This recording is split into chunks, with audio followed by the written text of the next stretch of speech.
So, good afternoon guys. May dumating sa atin last Monday. Nagpa-retiming sa atin. So actually hindi lang retiming yung ginawa sa kanya. Usually ang ginawa sa kanya is retiming.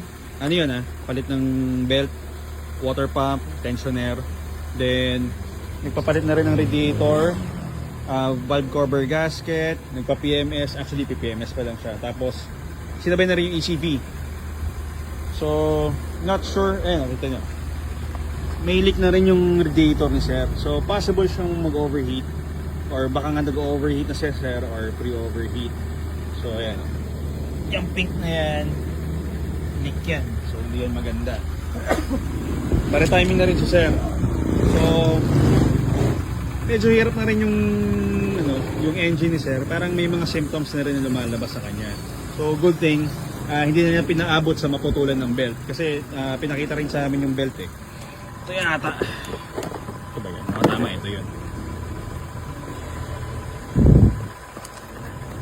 Ayan. May part dito na pinakita sa akin ng head mechanic namin, parang bitak-bitak na siya or paputol na siya, hindi ko lang pumanto pa yun. Pero ito kasi yung original na belt nila sir. So ito yung sa water pump,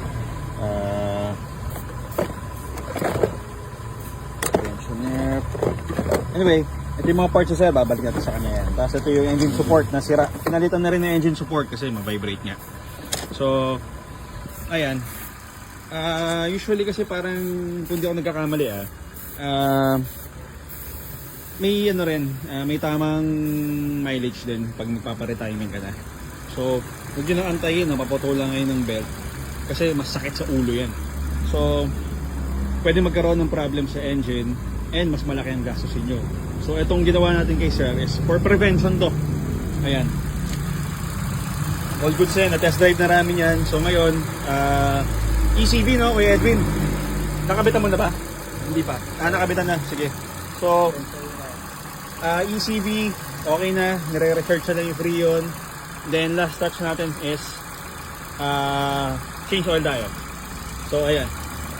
So hopefully by tomorrow ma-release na to.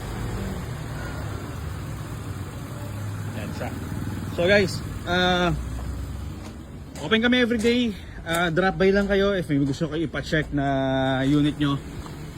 And kung may hanap kayo ng EcoSport or any Ford units or any kung available naman sa amin, pwede nyo i-check, pwede nyo i-test drive, walang problema.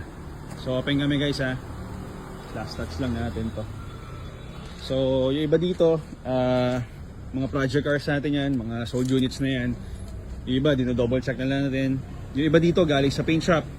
Yung iba dito galing na sa under chassis specialist natin, niro-road test na lang natin. So to check syempre if magkakaroon pa ng problem sa unit, then if kung ano man yung mag-occur na problem, kami bahala dyan para walang problema at walang sakit sa ulo ang pagka-release ng unit. So yun lang guys. Maraming salamat sa pagsubaybay. Update tayo soon. So, yeah. Thank you.